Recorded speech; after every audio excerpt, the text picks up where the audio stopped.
Hello students, good morning all of you.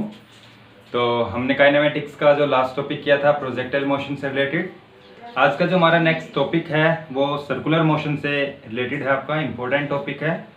तो जो topic का नाम है हमारा नेक्स्ट जो आगे, दैट इज एंगुलर डिस्प्लेसमेंट।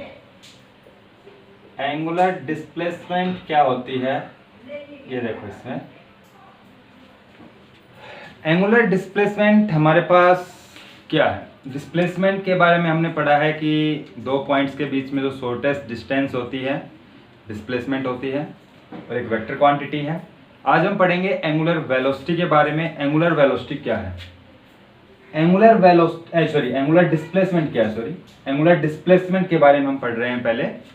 तो एंगुलर डिस्प्लेसमेंट में क्या है, कोई भी ऑब्जेक्ट जब एक सर्कुलर पाथ को फॉलो करता है, एक सर्कुलर पाथ पे मूव करता है, तो वो ऑब्जेक्ट जो है वो सेंटर के ऊपर एक एंगल सबटेन करेगा। जो एंगल वहां पे सबटेन करेगा उस एंगल को हम बोलते हैं एंगुलर डिस्प्लेसमेंट। किस तरीके से, देखो, जैसे हमारे पास एक सर्कुलर पाथ है, मान लो ये हमने एक सर्कुलर पाथ मान लिया, ठीक है। ये इसका सेंटर है, ये सेंटर आपके पास ओ एक सेंटर है, और एक ये जो आपका सर्कुलर पाथ है ये प्लेन ऑफ द पेपर के अंदर है, ठीक है। और इसके जो परपेंडिकुलर है ये इसका एक्सिस, ये इसके एक्सिस जो इसके सेंटर से पास करता है, ठीक है। ये इस सर्कुलर पाथ का जो है वो एक्सिस है जो कि परपेंडिकुलर है इसके प्लेन ऑफ द पेपर के। जैसे हमारे पास कोई रिंग है और उसके सेंटर से अगर हम कोई एक्सिस ड्रॉ करते हैं तो एक्सिस उस रिंग के ऊपर क्या होगा, परपेंडिकुलर, और रिंग जो आपकी एक सर्कुलर है, क्लियर। तो एक सर्कुलर पाथ है और ये इसका एक्सिस है। तो हमारे पास कोई भी ऑब्जेक्ट है और वो ऑब्जेक्ट मान लो इनिशियली आपके पास इस P पॉइंट पर है, ठीक है। एक ऑब्जेक्ट है जो कि इनिशियली किसके ऊपर है, P पॉइंट पे है, और ये जो है इसका एक रेडियस वेक्टर है। दिस इज रेडियस वेक्टर, जो इस सर्कुलर पाथ की क्या है, रेडियस है, ओके। तो ये ऑब्जेक्ट क्या करता है, मूव करना शुरू करता है एंटी क्लॉकवाइज डायरेक्शन में, इस डायरेक्शन में ऐसे, और ये मूव करता हुआ ये ऑब्जेक्ट मान लो पहुंच जाता है आपके पास एक सेकंड पॉइंट पे, दैट इज Q, ठीक है। और तो इसके लिए ये जो है एरिया वेक्टर आपके पास, क्या नाम है, रेडियस वेक्टर आपका ये हो जाएगा, ठीक है। रेडियस तो सेम रहनी इसकी। तो इस ऑब्जेक्ट ने यहां से यहां तक जो है पाथ ट्रेवल किया, तो जो रेडियस वेक्टर था, ये वाला वेक्टर आपके पास रेडियस वेक्टर, ये आपका मूव करके इधर आ गया। जब आपके पास पहले यहां था तो रेडियस वेक्टर ये था, जब ये ऑब्जेक्ट मूव करता हुआ Q पॉइंट पे पहुंचा तो रेडियस वेक्टर इस डायरेक्शन में हो गया। तो रेडियस वेक्टर ने यहां पर एक एंगल बनाया है, ये जो एंगल यहाँ पे बनाया है, दिस एंगल इज थीटा, या स्मॉल एंगल बनाया है तो हम डेल्टा थीटा लिख लेंगे, ठीक है। तो ये जो डेल थीटा हमने लिखा है, या इसको हम डी थीटा भी लिख सकते हैं, स्मॉल, उसके लिए डेल्टा की जगह आप डी थीटा से भी रिप्रेजेंट कर सकते हैं। तो यहाँ पर जो है इस ऑब्जेक्ट ने, जब ये ऑब्जेक्ट मूव करता है P पॉइंट से Q पॉइंट की तरफ, तो जो रेडियस वेक्टर है, ये जो हमने यहाँ पे बनाया है, this is radius vector, radius vector. तो इस रेडियस वेक्टर ने इस एक्सिस पे कितना एंगल सबटेन किया है, डेल्टा थीटा। तो ये जो डेल्टा थीटा एंगल है, this is called angular displacement. क्या स्टेटमेंट हम लिखेंगे एंगुलर डिस्प्लेसमेंट की, it is defined as the angle subtend by radius vector at axis of circular path,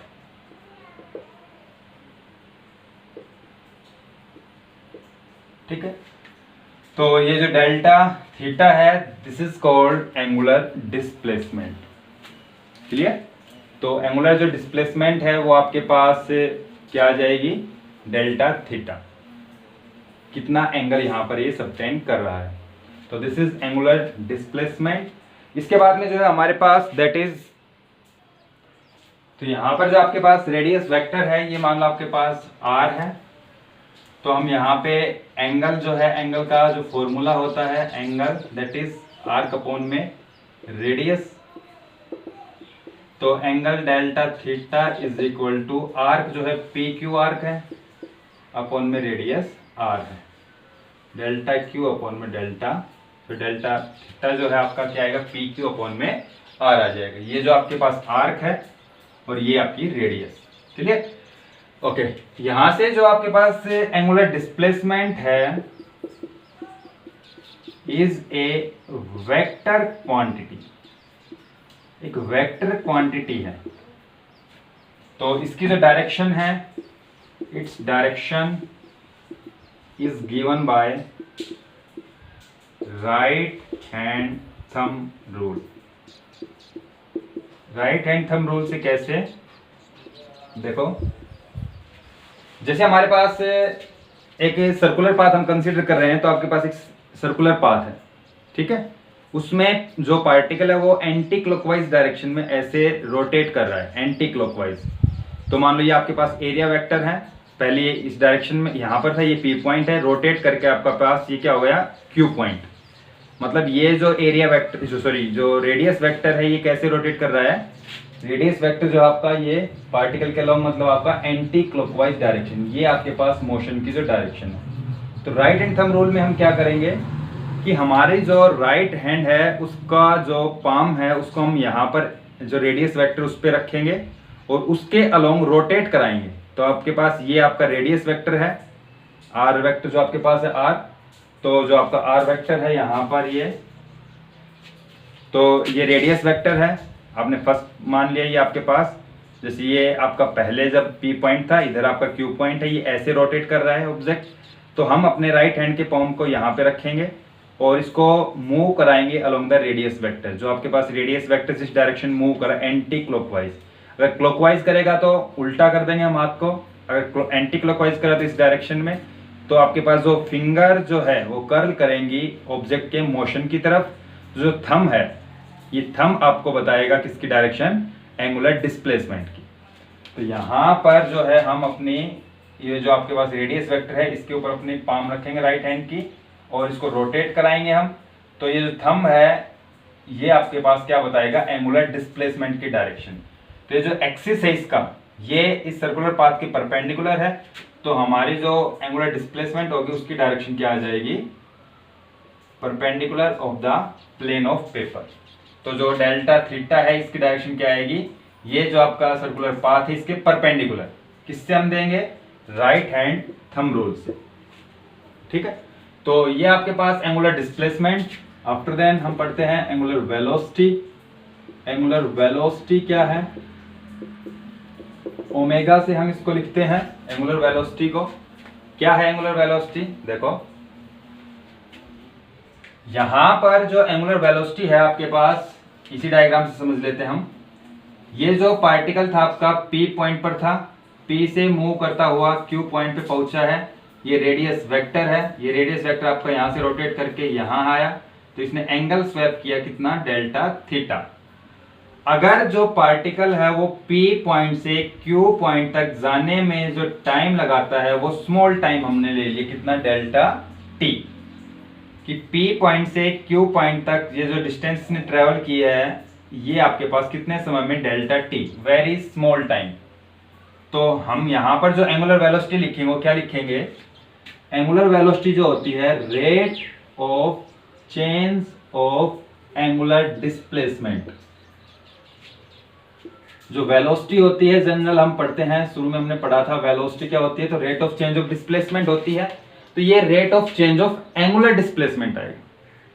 सिर्फ वेलोसिटी हम क्या पढ़ते हैं, rate of change of velocity, और एंगुलर वेलोसिटी क्या होगी, rate of change of angular displacement. अब यहाँ जो डिस्प्लेसमेंट है वो कौन सा वो है, एंगुलर डिस्प्लेसमेंट है। तो कितने समय में कितना जो एंगुलर डिस्प्लेसमेंट है वो चेंज हो रहा है, उस चेंज को हम क्या करेंगे, एंगुलर वेलोसिटी से रिप्रेजेंट करेंगे। तो ओमेगा जो है that is equal to, time period बहुत स्मॉल है तो हम लिमिट लिख के डेल्टा t जो है tends to 0, delta theta change in angular displacement upon में चेंज इन टाइम। तो जो टाइम पीरियड है वो बहुत ही स्मॉल है, मतलब डेल्टा टी जो है वो टेंस टू 0 है, तो हम जो ओमेगा को लिखेंगे that is D theta upon में डी टी। तो ये आपके पास जो है क्या आएगा, एंगुलर वेलोसिटी। ठीक है, तो एंगुलर वेलोसिटी आ जाएगी। फिर इसकी बात करते हैं हम यूनिट की और डायमेंशन फॉर्मूला की। तो हमने पहले डिस्प्लेसमेंट की यूनिट की बात कर लेते हैं। तो एंगुलर जो डिस्प्लेसमेंट है एक एंगल होता है और एंगल की यूनिट, तो जो यूनिट है एंगुलर डिस्प्लेसमेंट की, यूनिट ऑफ एंगुलर डिस्प्लेसमेंट वो क्या होती है, that is radian. Radian angular displacement, angle है एक टाइप से, तो एंगल की जो यूनिट है दैट इज रेडियन। तो हमारे पास एंगुलर वेलोसिटी की जो यूनिट आएगी, unit of omega, that is equal to radian पर टाइम की क्या आ जाएगी, सेकंड, रेडियन पर सेकंड। और डायमेंशन फॉर्मूले की बात करें, डायमेंशन फॉर्मूला, एंगल का कोई डायमेंशन फॉर्मूला नहीं होता है, तो आपके पास सिर्फ नीचे टाइम का आएगा, तो हो जाएगा m0 L0 और नीचे टाइम का t1, तो ऊपर जाके t की पावर -1। तो इसका डायमेंशन फॉर्मूला। और जो ओमेगा आपके पास है, जो एंगुलर वेलोसिटी, वो कैसी क्वांटिटी है, तो angular velocity is a vector quantity,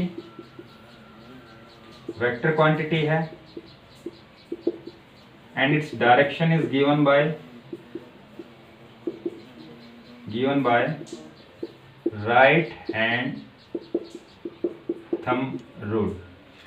right hand thumb rule से ही हम इसकी डायरेक्शन देंगे। कैसे, जैसे हमारे पास एक ऑब्जेक्ट है, अगर वो रोटेट कर रहा है एंटी क्लॉकवाइज डायरेक्शन में, इस तरीके से ऐसे रोटेट कर रहा है, एक पॉइंट P से चला, वो पॉइंट Q पर पहुंचा, ये उसका रेडियस वेक्टर है जो आपके पास हमने यहाँ पे ड्रॉ किया है, this is radius vector R vector.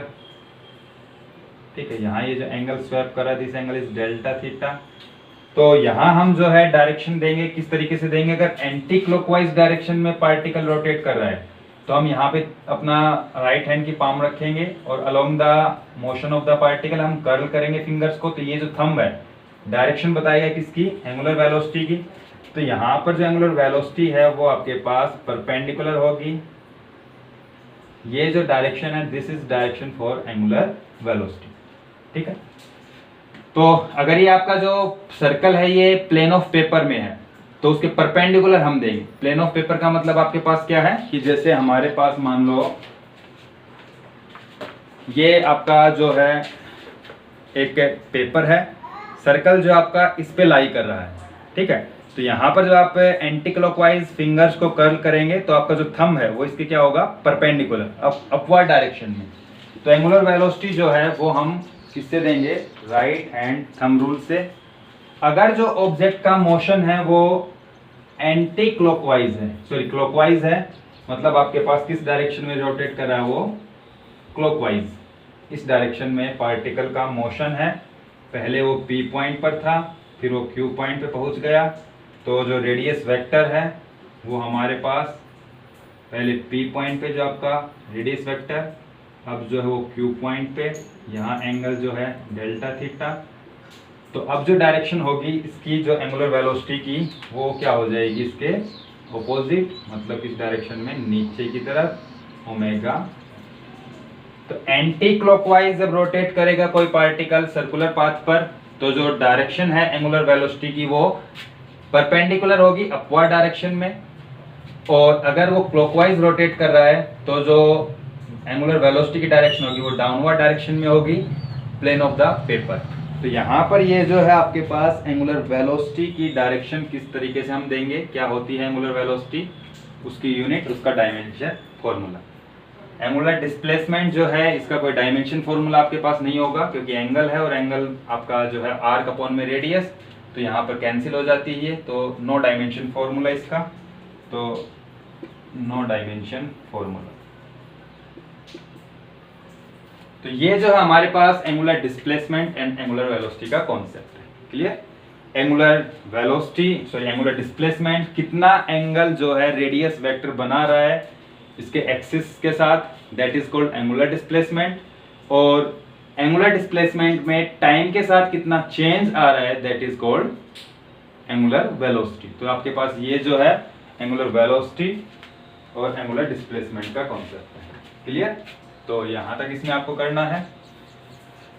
फिर हम बात करते हैं यहाँ पे यूनिफॉर्म सर्कुलर मोशन की, कि ऑब्जेक्ट का जो मोशन है वो यूनिफॉर्म सर्कुलर मोशन। अब यूनिफॉर्म मोशन से हमें क्या मतलब पता है कि किसी भी ऑब्जेक्ट का मोशन जब यूनिफॉर्म होता है तो वो इक्वल टाइम में इक्वल डिस्टेंस ट्रेवल करता है या इक्वल स्पीड से चलता है। तो हमारे पास यहाँ जो टॉपिक है that is uniform circular motion. Uniform circular motion क्या होता है? देखो, अगर हमारे पास कोई ऑब्जेक्ट है वो रोटेट कर रहा है एक सर्कुलर पाथ में घूम रहा है with uniform speed, when an object move along a circular path with uniform speed, तो उसका जो मोशन है that is called uniform circular motion. Uniform speed का मतलब क्या है कि इक्वल टाइम इंटरवल में इक्वल ही डिस्टेंस वो ट्रेवल कर रहा है, और कैसे पाथ पे? सर्कुलर पाथ पे। बराबर टाइम है, बराबर ही वो डिस्टेंस ट्रेवल करे, तो उस केस में जो है ऑब्जेक्ट का motion that is uniform circular motion. Clear? तो यहाँ जो है आपके पास यूनिफॉर्म सर्कुलर मोशन। अब इस मोशन में आपको एक इंपॉर्टेंट चीज ध्यान देनी है, क्या कि स्पीड तो आपके पास क्या रहेगी? यूनिफॉर्म स्पीड या यूनिफॉर्म वेलोसिटी हम कह सकते हैं। यूनिफॉर्म स्पीड और वेलोसिटी लिख लो। लेकिन जैसे मान लो पार्टिकल आपके पास यहां पर है, तो इस पॉइंट पे जो वेलोसिटी दी जाती है जब कोई भी पार्टिकल सर्कुलर पाथ में रोटेट करता है, तो उस पॉइंट के टेंजेंट हम वेलोसिटी को दिखाते हैं। ये पार्टिकल रोटेट करके मान लो इस पॉइंट पे पहुंच गया, तो इस पॉइंट के टेंजेंट जो है आपके पास ये वेलोसिटी की डायरेक्शन होगी। इस पॉइंट पे पहुंच गया तो इस पॉइंट के टेंजेंट जो है दैट इज वेलोसिटी। इस पॉइंट पे पहुंच गया तो इस पॉइंट के टेंजेंट जो वेलोसिटी की डायरेक्शन है। पार्टिकल एंटी क्लॉकवाइज घूम रहा है, तो हर पॉइंट पे वेलोसिटी की जो डायरेक्शन है वो क्या होगी? अलग होगी। लेकिन वेलोसिटी का जो मैग्नीट्यूड है, जो वैल्यू है, वो आपके पास क्या रहेगी? सेम। तो ये जो यूनिफॉर्म सर्कुलर मोशन है ये एक एक्सेलरेटेड मोशन होता है। एक्सेलरेटेड मोशन का मतलब क्या है कि यहाँ पर जो वेलोसिटी का मैग्नीट्यूड चेंज नहीं होता है, लेकिन डायरेक्शन लगातार क्या होती रहती है? चेंज। तो हम ये कहते हैं कि वेलोसिटी में चेंज हो रहा है। तो यहाँ हर पॉइंट पे जो वेलोसिटी की डायरेक्शन है वो आपके पास अलग अलग होती है। तो हमारा जो ऑब्जेक्ट है तो उसका जो मोशन है ये सर्कुलर मोशन, इसको हम एक्सेलरेटेड मोशन भी कहते हैं। क्यों कहते हैं? क्योंकि यहाँ पर वेलोसिटी की डायरेक्शन लगातार चेंज होती है। जो आपके पास लीनियर वेलोसिटी होती है उसकी डायरेक्शन हर पॉइंट पे चेंज होती है। तो this is uniform accelerated motion also. ठीक है? तो यहाँ हमारे पास जो है कुछ टर्म्स हैं इससे रिलेटेड आपके पास, जैसे कि टाइम पीरियड क्या होता है,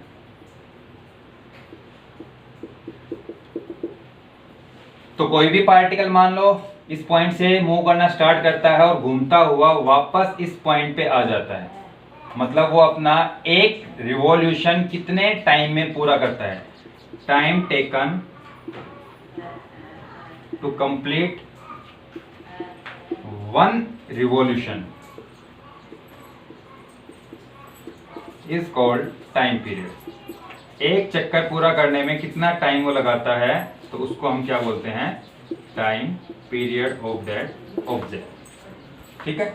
और इट्स यूनिट जो होती है टाइम पीरियड की, तो टाइम की जो यूनिट होती है वो सेकंड होती है। तो हमारे पास यहाँ पर जो टाइम पीरियड है उसकी यूनिट क्या आ जाएगी? सेकंड। ठीक है? कि एक चक्कर वो कितनी देर में पूरा करता है, that time is called time period of the object. First. Second जो पॉइंट है फ्रीक्वेंसी क्या होती है, न्यू से हम इसको लिखते हैं फ्रीक्वेंसी। फ्रीक्वेंसी का मतलब क्या है कि कोई भी ऑब्जेक्ट जो है 1 सेकंड में कितने चक्कर पूरा करता है। फ्रीक्वेंसी का मतलब क्या होता है कि कोई भी पार्टिकल जो रोटेट कर रहा है एक सर्कुलर पाथ में, तो उसने 1 सेकंड में कितने साइकिल्स या कितने जो रिवॉल्यूशन है वो कंप्लीट किए हैं। तो number of revolution in 1 second is called frequency. अगर 1 सेकंड में 10 चक्कर करता है तो मतलब इसकी फ्रीक्वेंसी जो है 10 हर्ट्ज होगी। अगर 20 करता है तो 20 हर्ट्ज होगी। तो मतलब फ्रीक्वेंसी का क्या है कि number of revolution in 1 second is called frequency. तो फ्रीक्वेंसी जो होती है टाइम पीरियड का रेसिप्रोकल होती है 1 अपॉन में टाइम पीरियड। तो हमारे पास frequency nu is equal to 1/t आ जाएगी। और जो यूनिट होती है फ्रीक्वेंसी की दैट इज 1/t, t की सेकंड, तो सेकंड ऊपर जाएगा तो सेकंड इनवर्स, या फिर इसको हम हर्ट्ज लिखते हैं। इसकी जो यूनिट होती है ऐसा यूनिट दैट इज हर्ट्ज। तो number of revolution in 1 second is called frequency. और फ्रीक्वेंसी का फॉर्मूला टाइम का रेसिप्रोकल। टाइम पीरियड अगर ज्यादा होगा तो फ्रीक्वेंसी कम होगी। मतलब आपके पास यदि कोई पार्टिकल 1 चक्कर पूरा करने में समय ज्यादा ले रहा है तो उसकी जो फ्रीक्वेंसी होगी वो ज्यादा होगी, कम होगी। अगर मान लो एक पार्टिकल एक सर्कल में घूम रहा है, वो 1 चक्कर 10 सेकंड में पूरा कर रहा है, और दूसरा पार्टिकल वही चक्कर जो है 20 सेकंड में पूरा कर रहा है, तो जो दूसरा वाला जो पार्टिकल उसकी फ्रीक्वेंसी क्या होगी, कम हो जाएगी। क्योंकि जितना टाइम ज्यादा लगाएगा वो सर्कल कंप्लीट करने में, उतनी ही उसकी फ्रीक्वेंसी क्या हो जाएगी, कम होगी। तो फ्रीक्वेंसी टाइम पीरियड का क्या होती है, रेसिप्रोकल होती है। तो यहाँ पर जो आपके पास फ्रीक्वेंसी आ जाएगी क्या, 1/t। तो ये जो है हमारा यूनिफॉर्म सर्कुलर मोशन और उससे related terms time period frequency हो गई। तो आप इसको नोट कीजिएगा, फिर हम आगे करते हैं इसमें। ओके स्टूडेंट्स, तो नेक्स्ट जो टॉपिक है हमारा वो क्या है, relation between angular velocity omega, frequency nu and time period T. इन तीनों के बीच में क्या रिलेशन है। तो देखो, अब मान लो कोई पार्टिकल है, एक पी पॉइंट पर एक पार्टिकल है जिसका स्टार्टिंग पॉइंट है पी है। तो ये पार्टिकल, ये इसका रेडियस वेक्टर है। ये पार्टिकल जो है पी पॉइंट से चलना शुरू करता है, ठीक है।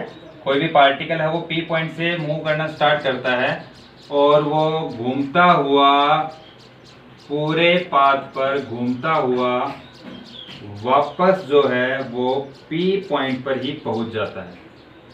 पी मतलब कोई भी ऑब्जेक्ट था, उसने एक पॉइंट से चलना स्टार्ट किया और वो सर्कुलर पाथ पे घूमता हुआ वापस उसी पॉइंट पे पहुंच जाता है। मतलब उसका 1 रिवॉल्यूशन जो है, 1 साइकिल जो है वो कंप्लीट हो चुका है। मतलब उसका 1 चक्कर पूरा हो गया है। तो हमारे पास हमने पढ़ा था कि जो एंगुलर वेलोसिटी होती है दैट इज d(θ/Δt) या फिर आपके पास θ/t। Angular velocity is equal to angular displacement upon में टाइम पीरियड। तो omega is equal to angular displacement. अब यहां से ऑब्जेक्ट ने चलना शुरू किया और घूमता हुआ वापस यहां पर आ गया, तो इस रेडियस वेक्टर ने कितना एंगल स्वैप किया।